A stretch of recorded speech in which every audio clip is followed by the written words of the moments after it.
2018 des fonctions d'enseignement à l'université Lyon 1 et des fonctions cliniques au centre hospitalier Le Vinatier.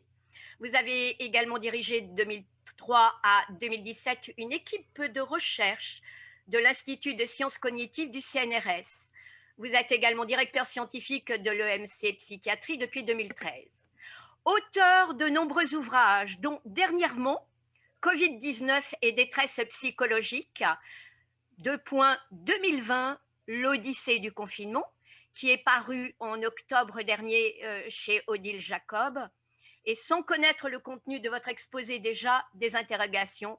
Comment notre fragilité et notre force à la fois peuvent-elles nous aider à traverser cette période qui s'éternise, disons-le, et laquelle nous imprègne déjà de son venin? Je vous laisse sans plus attendre la parole, monsieur Nicolas Franck, professeur. Madame, je vous remercie très vivement pour votre invitation. C'est un grand plaisir de me retrouver parmi vous, même si j'aurais préféré le faire physiquement que sur un écran. Mais toutes les communications se font comme ça depuis maintenant 13 mois et je crains que ça ne continue encore un petit peu. Et puis finalement, on s'y fait et cela permet de rester en contact et puis de rester surtout au courant des nouveautés scientifiques, des avancées de la science et des avancées du monde en général. Alors, je vais préparer un support, je ne sais pas s'il va s'afficher après, sinon je vais vous raconter l'histoire comme cela en attendant, et puis nous verrons si les diapositives apparaissent. Je vous illustrerai ça par quelques images qui montrent des résultats que nous avons obtenus lors d'une grande enquête en population générale qui a été diffusée au printemps de 2020. Voilà, je vous remercie. Donc, en fait, moi, comme tout le monde, je me suis retrouvé assez perplexe face à cette situation extrêmement nouvelle, hein, le confinement du mois de mars 2020, avec une perte complète de mes repères, avec un hôpital qui se réorganisait pour créer des unités Covid, pour le cas où nous aurions un nombre important de patients à traiter de cette façon-là, puis surtout pour ne pas contaminer les autres.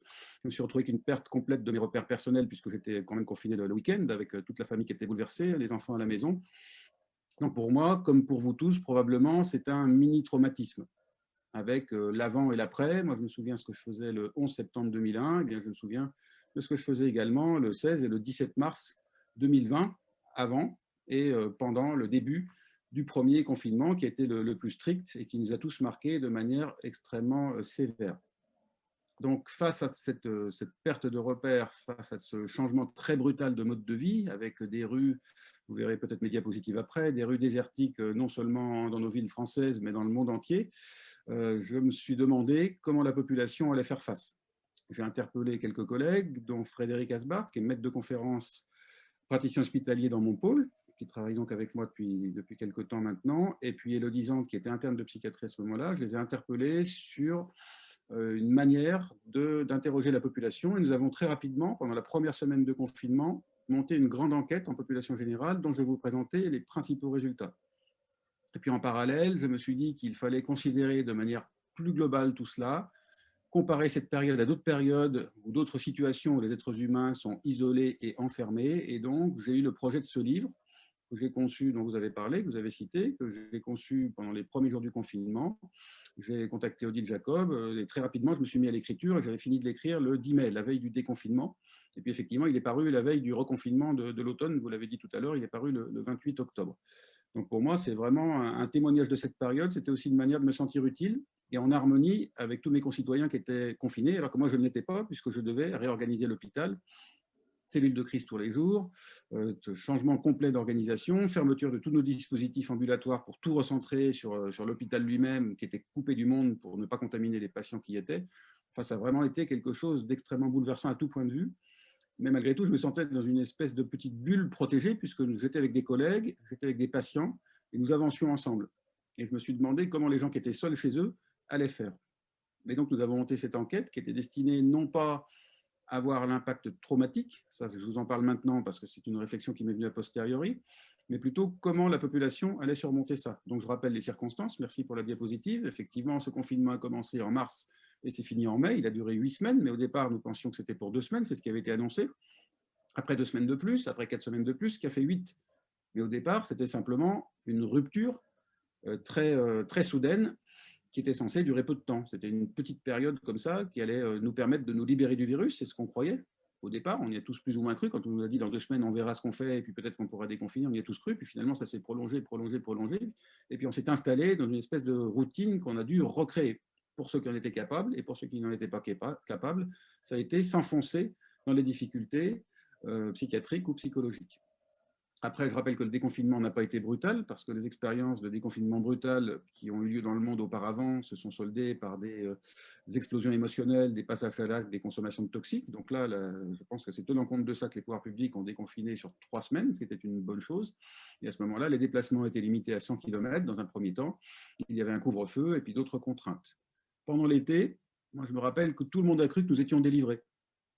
Moi, j'étais encore habité par ça. En plus, j'avais fini mon livre, j'étais en train de relire les épreuves. Quand j'en parlais, les gens disaient « Oh, c'est derrière nous, de toute façon, personne ne le lira, c'est pas intéressant, le virus, on ne veut plus en entendre parler. » Moi, j'avais un petit peu des doutes, parce que je savais que les coronavirus étaient des virus saisonniers, et en général, ces virus-là, ils se manifestent au printemps et à l'automne.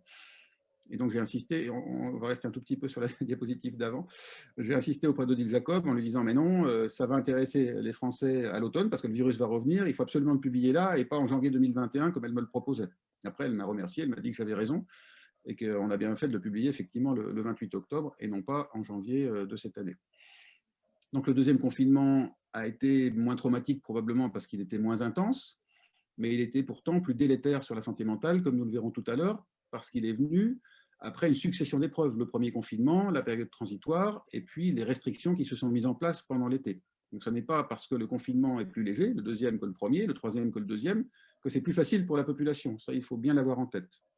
Après, nous avons eu cette nouvelle période transitoire entre le 15 décembre et le 18 mars, avec des restrictions diverses et variées qui se sont intensifiées, comme d'habitude, au fil de la période, avec ce fameux couvre-feu qui, pour beaucoup, était plus difficile à vivre qu'un vrai confinement, parce que finalement, ils rentraient chez eux peut-être tard, comme les médecins, à 20 heures, et tous les magasins étaient fermés, impossible de s'alimenter, enfin d'acheter des articles alimentaires et de se nourrir correctement. Même pas possible de trouver une boulangerie, puisque tout fermait à 18 heures. Donc c'était quand même difficile à vivre pour certains.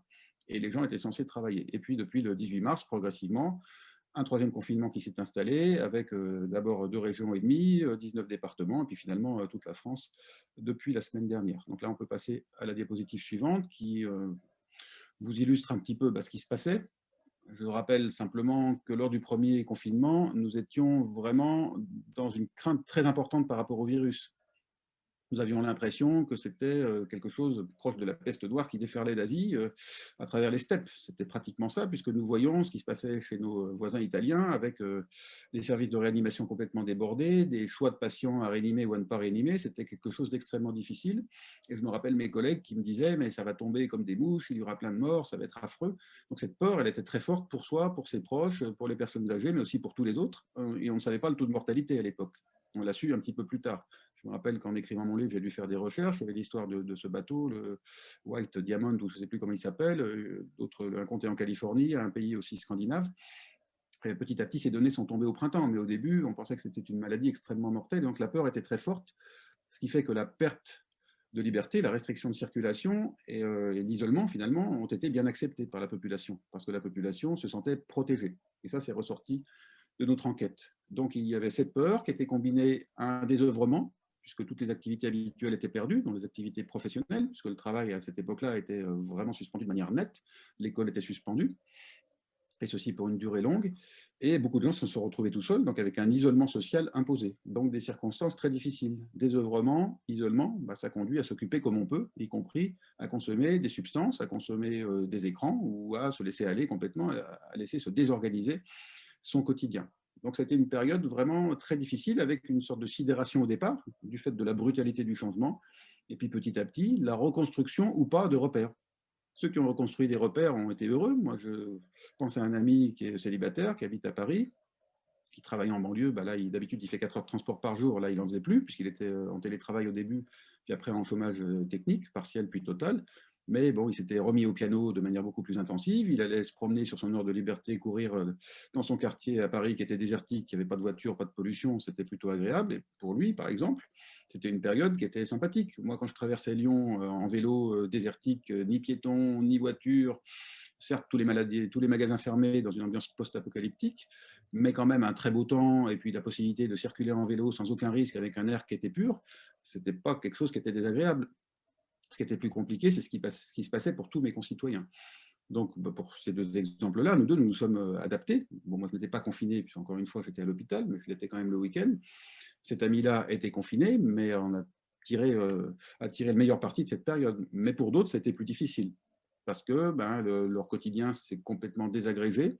Ils se couchaient quand ils avaient sommeil, c'est-à-dire ils allaient vers un décalage de phase, ils dormaient n'importe comment, dans la journée, pendant la nuit. Pour certains qui travaillaient, bah, ils se laissaient envahir par des réunions professionnelles et ils ont fini en burn-out, alors que c'était quand même un confinement qui était censé nous permettre d'avoir du temps pour soi, mais ils ne l'ont pas pris. Et puis d'autres ont commencé à s'alimenter n'importe comment, sans exercice physique, sans travail, parce que beaucoup ne travaillaient pas, parfois tout seuls, sans aucun contact, avec des difficultés qui se sont installées du point de vue de leur santé mentale de manière croissante. Et puis d'autres étaient enfermés avec des petits-enfants, il fallait faire l'école, il fallait en même temps travailler, c'était beaucoup, beaucoup de charges. Donc ça a été vécu diversement. Certains se sont habitués, et d'autres sont entrés dans les difficultés psychologiques ou psychiatriques. On peut passer à la diapositive suivante, qui doit être une diapositive avec des images, qui vous rappelle simplement le côté vraiment très irréel de cette période.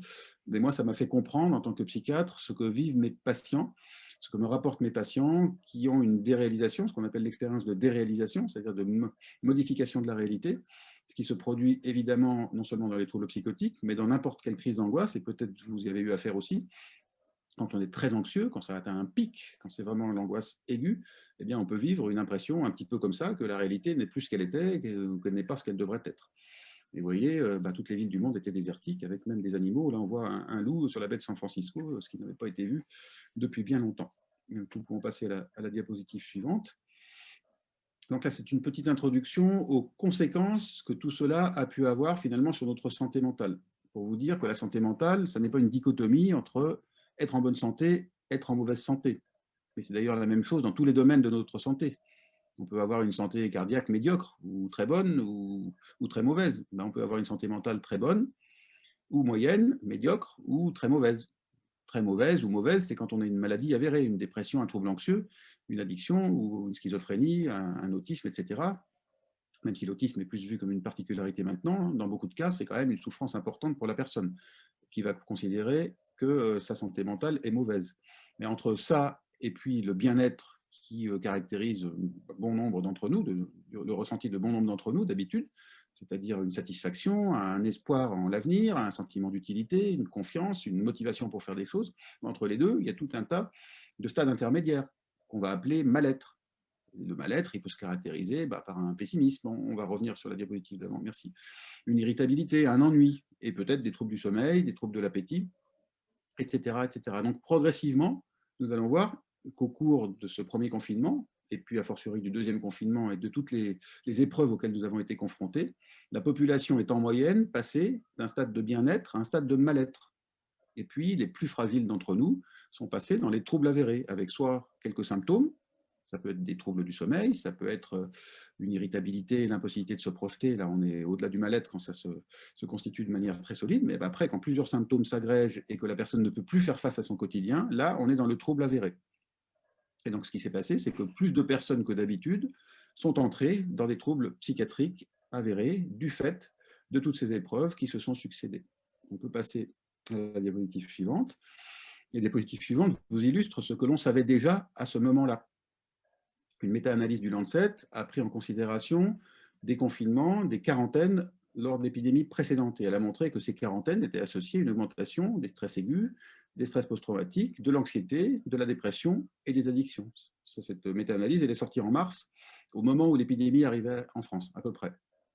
Ça, c'est sur des petites quarantaines, pas des confinements aussi généralisés que ce qu'on a vécu, ce qui n'était jamais arrivé jusque-là, des quarantaines antérieures sur des populations beaucoup plus réduites, des villages en Afrique, Toronto, pour le SRAS, etc., etc. Mais en tout cas, ça nous disait déjà ce qui risquait de se passer pour la population, et ça a attiré notre attention sur le fait qu'il allait falloir considérer la santé mentale comme l'un des enjeux de cette crise sanitaire.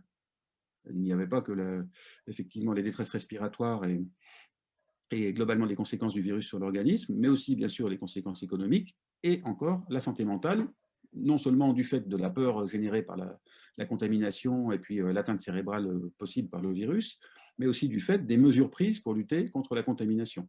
Et donc les mesures en elles-mêmes sont délétères, et ça, nous nous en doutions dès le début, parce que de toute façon, nous savons très bien que l'isolement et le désœuvrement sont mauvais pour l'être humain, et nous l'avons confirmé par l'étude dont je vous parlerai après. Et puis nous avions dès ce moment-là, dès le mois de mars, des données chinoises, puisque l'épidémie avait commencé à Wuhan en Chine, et le taux de dépression et d'anxiété avait été mesuré et était multiplié, vous voyez, par 7 pour la dépression, 7, 8, non même, oui, c'est ça, plus de 7, et pour l'anxiété, par plus de 3. Donc une augmentation très sévère de la dépression et de l'anxiété dans la population chinoise, avec un confinement qui était très strict, beaucoup plus strict que ce qu'on a vécu en Europe, avec des gens qui étaient vraiment fermés chez eux en permanence. On peut passer à la diapositive suivante. Donc, dans ce contexte-là, nous avons conçu avec Frédéric Asbach, dont le nom s'affiche là, et Élodie Zant, cette étude dès les premiers jours du confinement. Le confinement a été mis en œuvre le mardi à midi, si je me souviens bien, et on s'est réunis peut-être le jeudi et le vendredi. Nous avons conçu l'enquête tout de suite. Nous avons réuni les différents instruments psychométriques, c'est-à-dire les échelles que nous souhaitions faire passer à la population. Nous avons envisagé les questions que nous voulions poser autour. Nous avons contacté un addictologue parce que nous avons pensé que c'était important de voir les consommations. C'est le professeur Roland dont le nom s'affiche également là. Et nous avons donc conçu la trame du questionnaire pendant le week-end et elle a été mise en ligne en début ou en milieu de semaine suivante, donc dès la deuxième semaine du confinement. L'objectif, comme je vous l'ai dit, ce n'était pas de voir la maladie, c'était plutôt de voir la santé mentale positivement et les facteurs protecteurs, parce qu'il n'y avait pas que des échelles psychométriques, des échelles qui mesurent la santé mentale, mais nous avions aussi des facteurs, des paramètres d'occupation et également tout ce qui concernait les consommations. Et nous voulions croiser des paramètres de santé mentale avec une échelle de bien-être mental, que je vais vous illustrer juste après, avec les occupations pour voir quelles occupations étaient protectrices. Donc, ce qui était intéressant, c'est de ne pas faire ça comme une étude psychiatrique, mais plutôt comme une étude de santé mentale. La psychiatrie, c'est quand la santé mentale ne va pas bien. Là, moi, je voulais voir ce qui permettait de maintenir la santé mentale. Donc, c'était la santé mentale vue positivement qui nous intéressait. C'est peut-être ça et sa rapidité de mise en place qui a distingué cette étude de nombreuses autres études qui ont été faites en France et dans le monde pendant cette période ou les confinements suivants. Donc, nous avons diffusé l'information par les réseaux sociaux, par voie de presse nationale et régionale. Et nous pouvons passer à la diapositive suivante. Ça, c'est l'échelle de bien-être mental WEM-WBS, qui était la principale mesure de santé mentale utilisée dans cette enquête. Vous voyez, c'est 14 items. Chaque item correspond à un score de 1 à 5, plutôt un score de 1 à 5 correspond à chaque item. Donc, au minimum, nous avons 14, mais ça, ce serait une santé mentale absolument catastrophique, proche de 0, proche de nul, à 70, qui serait une santé mentale absolument intègre. En réalité, la santé mentale de chacun, enfin le bien-être mental qui reflète la santé mentale, est plus nuancé, mais en moyenne, globalement, en France, en dehors d'une épidémie ou d'une maladie quelconque, la population a 53. Que ce soit la population générale ou les étudiants, le score moyen est de 53. En Écosse, il est plutôt de 50 ou 51. En tout cas, dans tous les pays, c'est toujours plus de 50. Je ne l'ai pas dit, c'est une échelle écossaise que j'avais traduite en 2008 pour évaluer l'impact d'une nouvelle structure de psychiatrie que j'avais montée à ce moment-là. Donc cet effet, nous l'avons utilisé depuis avec des populations psychiatriques ou en population générale saine. Voilà, donc ce que nous avons obtenu, je vous le dis d'emblée, et puis nous allons croiser ça avec différents facteurs, c'est une réduction du score de bien-être mental au cours du premier confinement, et encore plus importante, vous verrez la diapositive tout à l'heure, au cours du deuxième confinement. Il faut rester juste un tout petit peu peut-être sur la diapositive d'avant, puis après je vais vous illustrer la population qui a participé. Et donc là, pour vous le dire d'emblée, au lieu d'avoir 53, en général, la population française avait un peu moins de 50, 49 et quelques, donc c'était déjà une diminution très significative. Et les étudiants, au lieu d'avoir 53, avaient 46 lors du premier confinement. Et leur score a baissé à 42 lors du deuxième confinement. Donc des scores tout à fait catastrophiques, qui montrent une altération très forte de leur santé mentale, et une altération déjà importante de la santé mentale de la population en moyenne. Donc on peut regarder maintenant la diapositive suivante. Donc là, c'est la description des participants avec leur âge. Vous voyez qu'ils avaient en moyenne entre 30 et 54 ans. Alors ce que je n'ai pas dit aussi, oui, c'est que nous n'avons retenu que les participants de plus de 16 ans. Donc les participants là c'est les participants en général, mais nous avons exclu ceux qui avaient entre 11 et 16, c'est les premières analyses, il y en avait très peu d'ailleurs. Et nous sommes allés enfin les participants les plus âgés avaient 100 ans. Donc nous avons retenu, pour les analyses que vous allez voir après, les participants français, enfin, qui habitaient en France, qui avaient plus de 16 ans, donc entre 16 et 100 ans, et qui étaient allés au bout de l'étude.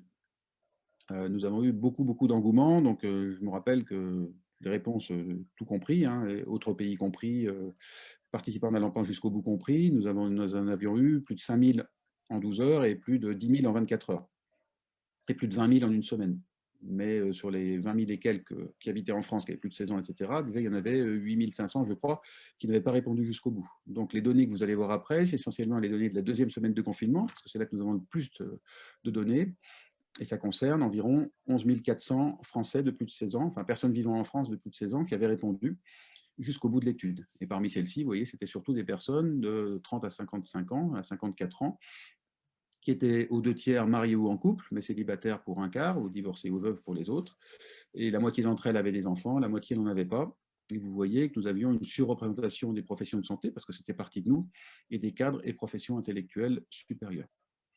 Mais nous avons, vous voyez, par exemple, les étudiants sont bien représentés, c'est pour ça que nos résultats sont intéressants. 1184 étudiants, c'est déjà quelque chose qui a une certaine validité. On peut passer à la diapositive suivante.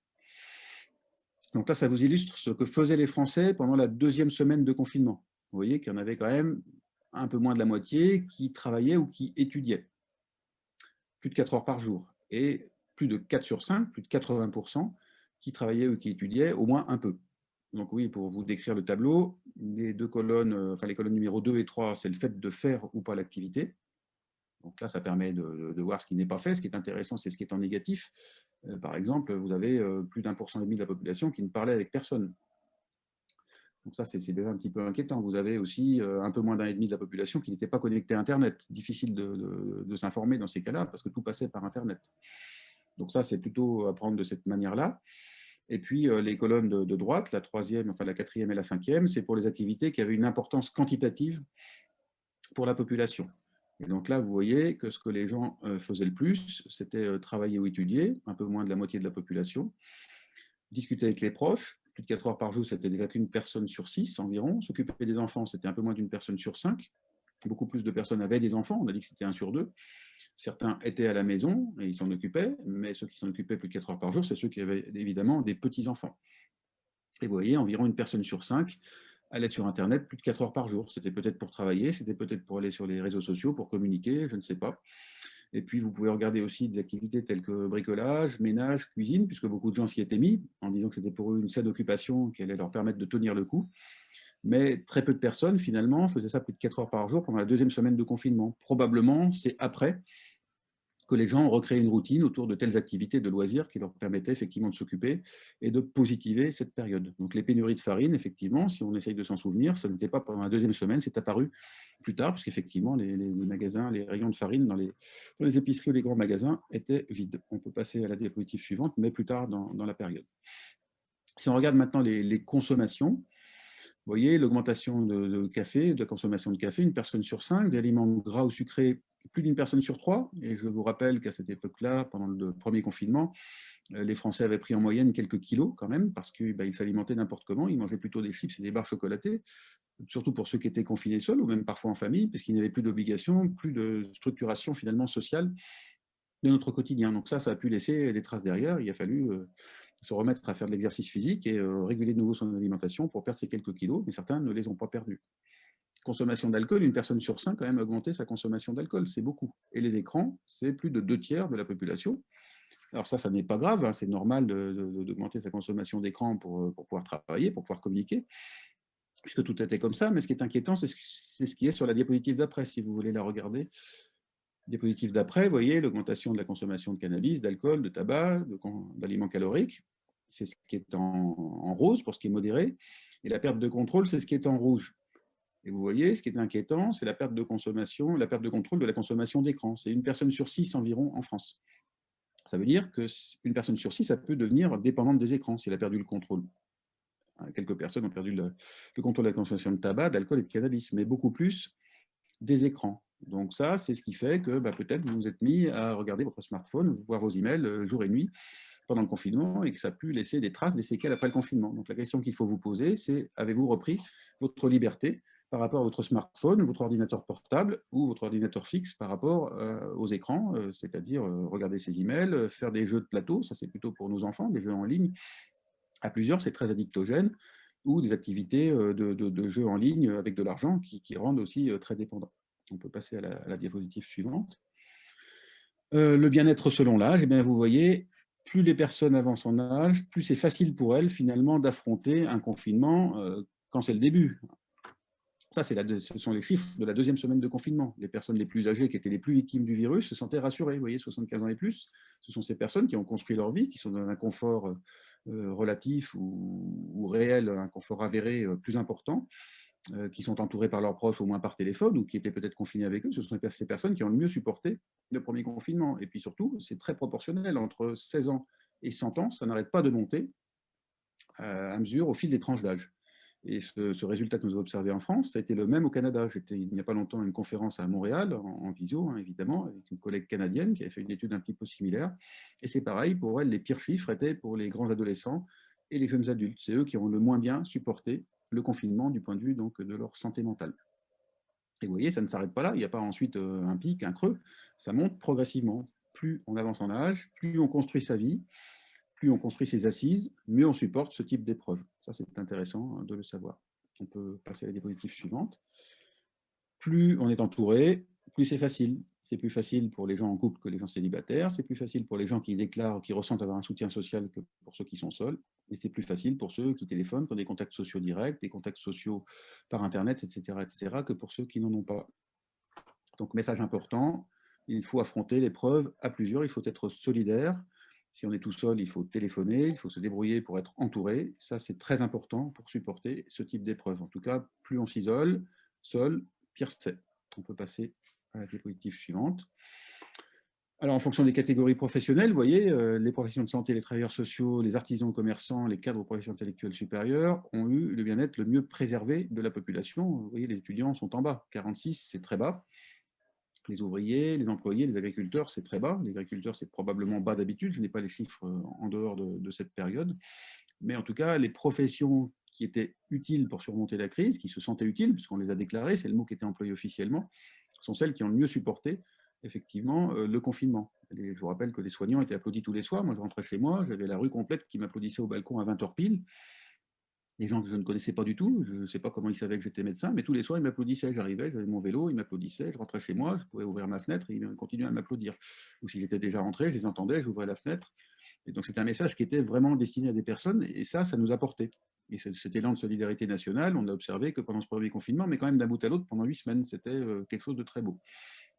Donc, je pense que ce sentiment d'utilité, pour ces quelques professions, il a contribué à maintenir leur bien-être mental. Ça, c'est quelque chose qu'on n'a pas constaté pendant le deuxième confinement, parce que les applaudissements, tout ça, la solidarité avec une assise aussi large, on ne l'a pas constaté la deuxième fois. On peut passer à la diapositive suivante.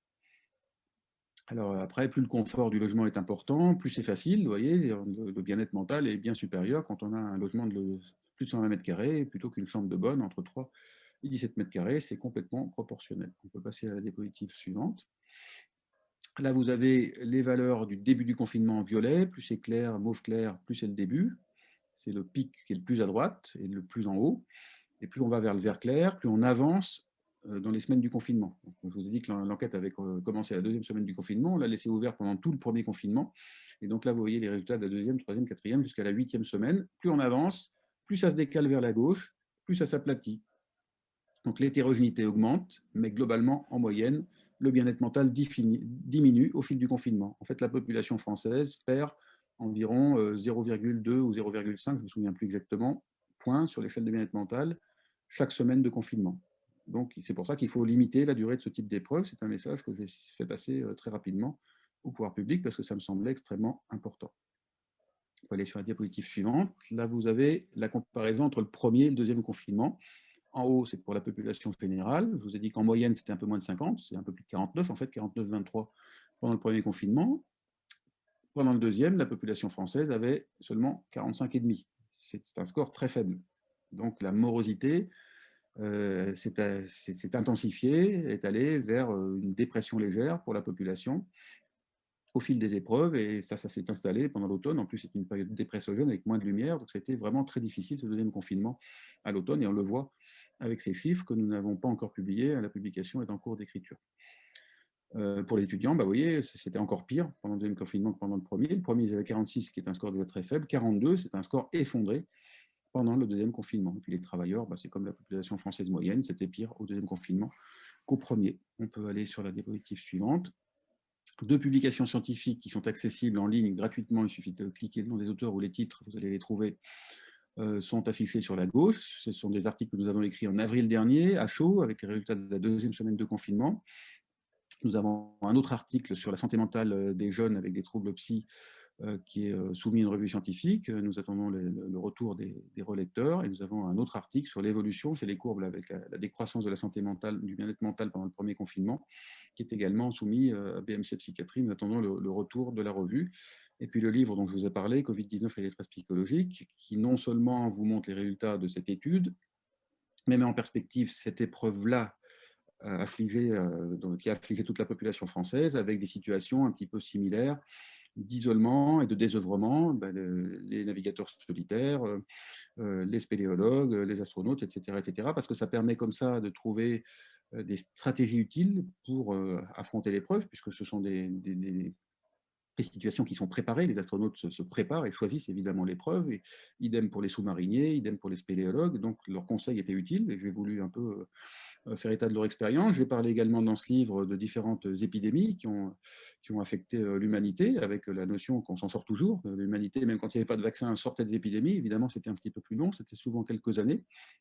C'était intéressant de rappeler comment ça se passait. Et puis surtout, c'était l'occasion de donner des conseils, des conseils pratiques pour affronter un confinement tel que celui que nous vivons encore maintenant, ou le premier confinement qui, évidemment, était beaucoup plus strict. On va aller vers la dernière partie avec justement quelques conseils pratiques. Donc les conseils pratiques, ça découle de ce que je vous ai dit jusqu'à maintenant. Plus on organise ses journées, plus ça va être facile. Ça veut dire qu'il faut planifier ses activités, activités professionnelles, mais aussi activités de loisirs. Et si on travaille, il faut absolument garder des temps de pause. Il est très important de garder une activité physique. Je ne l'ai pas dit, mais l'activité physique, l'intensité ou la durée de l'activité physique quotidienne était corrélée au score de santé mentale, au score de bien-être mental. Donc il est très important, même s'il y a des contraintes en termes de durée de sortie et de distance, mais vous avez vu que ça s'est élargi et c'est une très bonne chose, il faut les utiliser. Il ne faut pas rester chez soi, désœuvré, sans activité physique, parce que c'est un facteur de dégradation du bien-être mental. Donc si c'est une sortie d'1 heure et 1 kilomètre, tant pis, on va tourner autour, on ne prend pas de l'ascenseur, ou on fait de la gymnastique à la maison avec les applications qui ont fleuri à cette époque. On fait tout ce qu'il faut pour préserver son sommeil et son alimentation, que ça reste structuré, on va y revenir après. Et puis aussi, on peut se fixer des objectifs pour s'emparer positivement de la période. Ça peut être se mettre à la peinture, à la cuisine, au bricolage, ça peut être écrire un livre comme moi je l'ai fait, ce qui m'a permis de surmonter plus facilement cette épreuve du premier confinement. Ça peut être n'importe quoi, du moment que ça convient à la personne et qu'elle ne se met pas la pression. L'idée, c'est de faire quelque chose qui soit satisfaisant pour soi. On peut passer à la diapositive suivante. Ce qui concerne le sommeil, ça veut dire conserver l'heure de lever habituelle. On ne peut pas s'imposer de dormir à une heure fixe, mais on peut s'imposer de se lever à une heure fixe, ce qui conditionne finalement l'heure de coucher. Donc il faut laisser son réveil et faire comme si on allait travailler, comme si on allait étudier, comme si on allait faire quelque chose, mais ne pas laisser son cycle se décaler, parce que sinon ce sera vraiment très difficile pour soi, encore plus difficile pour soi. Donc il faut garder des activités physiques, on l'a dit, et ça c'est nécessaire aussi pour la santé mentale. Faire de vrais repas, même si on est seul, et puis se forcer à les préparer. La veille au soir, si on travaille, si on n'a pas le temps de le préparer à midi, mais prendre un temps, qui peut être un temps convivial, si on est confiné à plusieurs avec sa famille, pour se faire plaisir autour du repas, qui est un temps social important. Après l'heure de coucher, si on peut la conserver comme d'habitude, c'est bien, mais il ne faut pas se coucher si on n'est pas fatigué.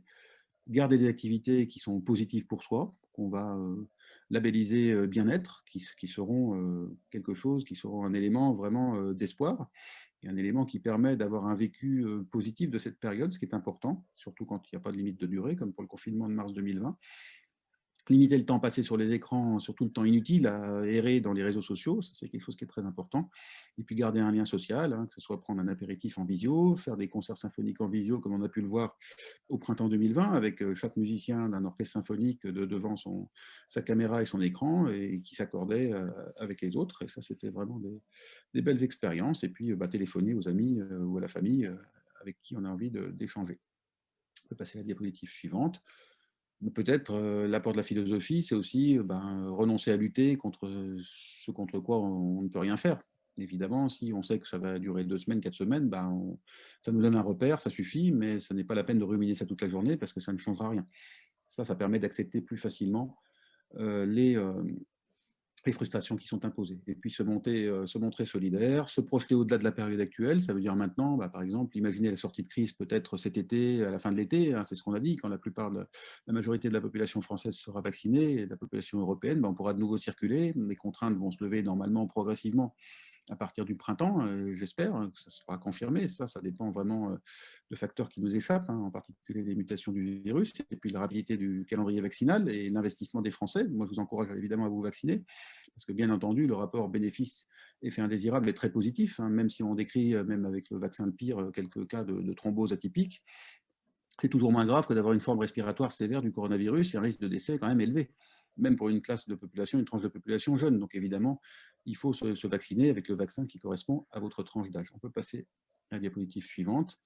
Donc globalement, il faut retenir que le confinement en soi, en plus de la peur du virus et de tout ce qui peut concerner l'infection du système nerveux central par le virus, en soi, les mesures de confinement et les mesures prises pour lutter la transmission de l'épidémie ont un impact sur notre santé mentale. Elles altèrent le bien-être mental et elles modifient nos consommations diverses et variées, substances et écrans, simplement parce que nous sommes désœuvrés et parce que nous sommes isolés. Et ça, c'est une conséquence qu'il faut prévenir grâce à de l'éducation à la santé. Et puis, ça, c'est au niveau collectif, au niveau national, et puis au niveau individuel, il faut organiser son activité et avoir connaissance de tout ça pour pouvoir limiter ce type d'impact. On peut passer à la dernière diapositive. Et puis, si on ne se sent pas bien, il faut oser appeler ses proches pour échanger avec eux, parce que parfois, le simple fait de partager, ça permet de limiter son vécu négatif. Ça veut dire qu'on était simplement dans un stade de mal-être et qu'on va pouvoir aller de l'avant. Et puis si malgré ça, malgré toute la bonne volonté de nos proches, on continue à se sentir mal, on est au-delà du mal-être, qu'on ne peut plus vraiment faire face à nos obligations du quotidien, que ce soit obligations familiales, personnelles, obligations professionnelles. Là, ça veut dire qu'on est entré dans la dépression, ou si on est paniqué en permanence, qu'on a des peurs, des ruminations, des craintes, des choses qui nous empêchent vraiment de voir les choses positivement. Ça veut dire qu'on est entré dans le trouble anxieux. Donc dépression, trouble anxieux, ça relève de la psychiatrie. Il faut voir un psychiatre pour un diagnostic. La prise en charge sera soit psychiatrique, soit psychologique. Mais en tout cas, ça doit passer par un diagnostic, et ça, c'est le métier du psychiatre. Donc il faut oser faire appel à l'aide. Il y a des plateformes téléphoniques qui ont été mises en place qui peuvent vous orienter. Il y a tout le dispositif public avec les centres médico-psychologiques ou des centres d'accueil, d'évaluation et d'orientation que nous avons créés. Et puis, il y a tous les dispositifs privés avec les psychiatres et les psychologues libéraux. Donc, il ne faut pas hésiter, en tout cas, à faire appel à un professionnel si on sent qu'on ne va pas pouvoir faire face, ou si on sent qu'un de ses proches ne va pas pouvoir faire face, parce que parfois, des personnes ont des difficultés dans le domaine de la santé mentale. Elles ont un besoin de soins, mais elles n'ont pas de demande de soins. Et dans ce cas-là, il faut les accompagner vers l'aide qui va leur être nécessaire. Voilà, merci de votre attention. Eh bien, merci, professeur. Une question. Comment préconisez-vous de communiquer avec celles et ceux qui vont jusqu'à ne pas respecter les restrictions, notamment les jeunes? Eh bien, effectivement, il faut encourager la solidarité. C'est très important, ce clivage entre les générations, avec les jeunes.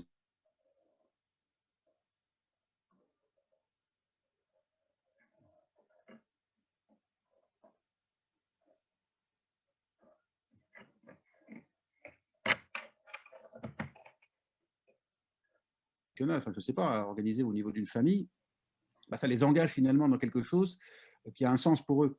Alors que s'ils ne sont que des vecteurs d'épidémie qu'on essaye de contraindre de force, évidemment, ils vont avoir tendance à transgresser. C'est ce qu'on fait tous naturellement. Donc, il faut qu'ils se sentent solidaires des personnes les plus victimes du virus pour participer activement à la gestion de l'épidémie. Donc, je pense qu'il faut les responsabiliser. C'est ce qu'on n'a peut-être pas assez fait très tôt. On a enfermé les Français, on leur a demandé de respecter ça de force, on les a contrôlés, on a mis de la police, de la gendarmerie, mais on ne les a pas assez associés activement à la gestion de l'épidémie et des conséquences sur la santé mentale de l'épidémie. Donc moi, je pense que ça doit passer par un gain de solidarité. Alors justement, la question qui peut, je dirais, enchaîner à votre réponse, on a entendu parler de génération sacrifiée concernant les jeunes, les mettant en victime. N'y avait-il pas danger à utiliser ces termes, génération sacrifiée, et à monter en épingle les jeunes en victime? Je pense qu'il est bien de désigner les choses, dire que les jeunes sont victimes du point de vue de leur vécu, du point de vue de la perte de chance par rapport à leurs études, à leurs examens. Je pense que c'est bien. Et après, ça veut dire qu'on va les aider si on fait ça.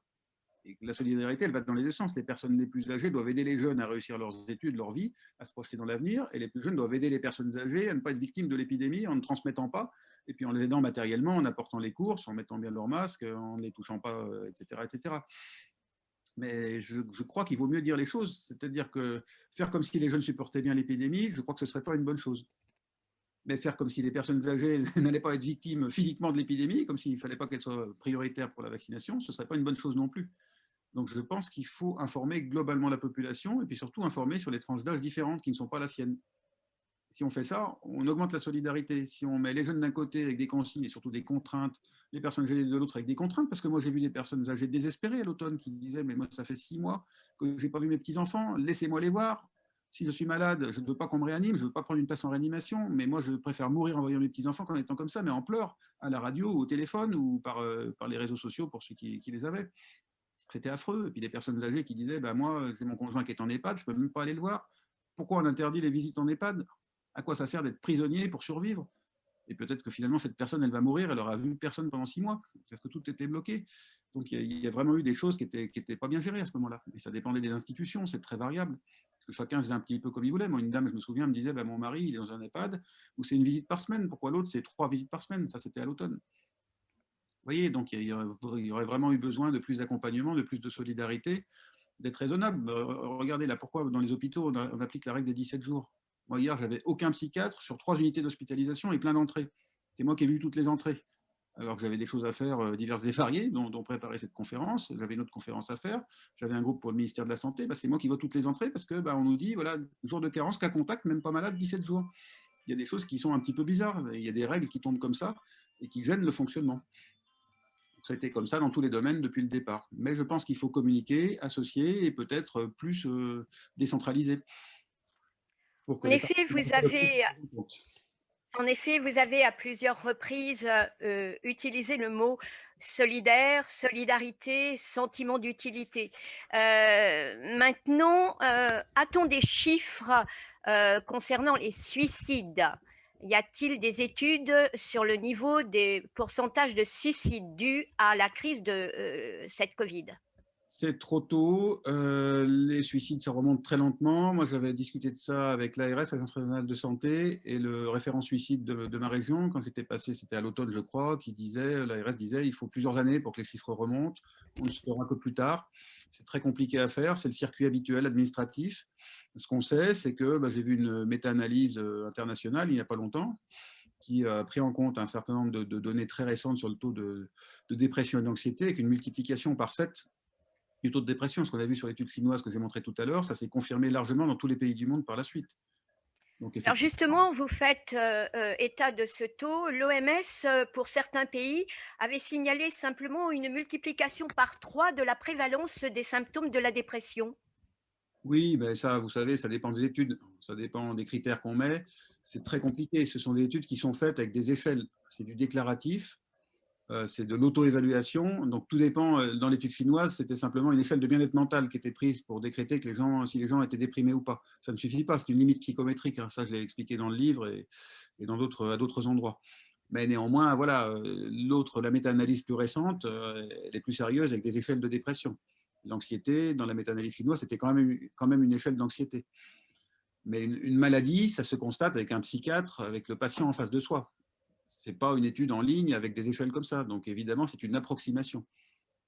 Mais plus tard seulement, on verra quel a été le surcroît de recours à la psychiatrie pour ceux qui ont pu venir en psychiatrie, quel était le surcroît de suicide pour ceux qui sont morts, mais il y a un décalage. On ne peut pas le savoir tout de suite. C'est comme le nombre de morts. Vous avez le nombre de morts par coronavirus déclaré tous les soirs par Santé publique France, mais peut-être des gens seraient morts quand même.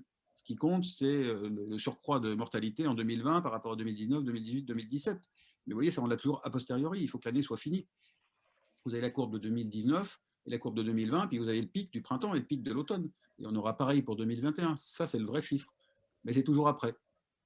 Moi, en tout cas, ce que je peux vous dire, c'est qu'en tant que psychiatre, je vois venir beaucoup de gens qui n'avaient jamais mis les pieds en psychiatrie, des jeunes, en particulier des étudiants, effectivement, qui sont déracinés, qui sont en études dans une ville, donc à Lyon pour ce qui me concerne, mais dont les parents sont à Paris, à Toulouse ou ailleurs, qui sont tout seuls et qui ne se sentent pas bien, qui viennent consulter en psychiatrie. Pour la première fois, je vois des jeunes aussi qui font des TS. Hier, j'en ai vu 2 hospitalisés dans le service Covid, parce que c'est des jeunes filles qui étaient Covid+. qui n'avait pas des antécédents très chargés. Et puis il y en a une, elle m'a beaucoup inquiété parce qu'elle avait une amie, elle est confinée avec une amie parce qu'elle n'est pas proche de ses parents, alors qu'elle a juste 20 ans. Une amie et un ami, ils sont tous les trois et ils ont imaginé qu'ils allaient mourir ensemble en stockant des tas de médicaments. Ils ont voulu tout prendre d'un coup.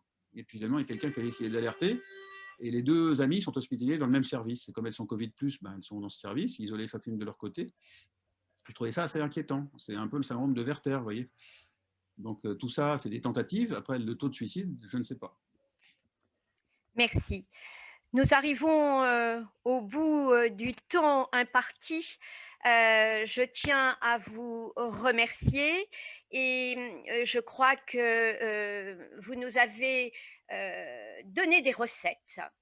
J'appelle ça des recettes qui démontrent qu'il y a certains mécanismes qui peuvent nous amener à cette résilience et qui peut être rendue possible et que malheureusement nous ne sommes pas aussi tous égaux face à notre capacité de rentrer dans cette, je dirais, en résilience. Alors, merci, professeur, d'avoir accepté de nous livrer les résultats de cette enquête qui est très fournie. Et je tiens à adresser également mes remerciements à toutes et à tous qui nous suivaient fidèlement. Et la tenue de nos conférences représente un investissement et je tiens à remercier à travers Thierry Colombier qui a été notre je dirais, qui a assuré la partie technique de ce soir et du léger couac de départ, à remercier toute l'équipe qui œuvre d'ordinaire pour assurer la tenue de ces conférences animées par notre ami Frédéric Jala et que je remplace ce soir. Conférence que nous souhaitons au plus près des actualités et quelles que soient les circonstances. C'est pourquoi je vous donne rendez-vous le 10 juin prochain pour une nouvelle conférence sur le paradoxe africain, richesse et risque. Encore merci, cher professeur, et je suis sûre que beaucoup d'entre nous vont acheter votre livre dont je rappelle le titre Covid-19 et détresse psychologique, 2020, l'Odyssée du confinement chez Odile Jacob. Merci à toutes et à tous et à bientôt. Merci. Au revoir.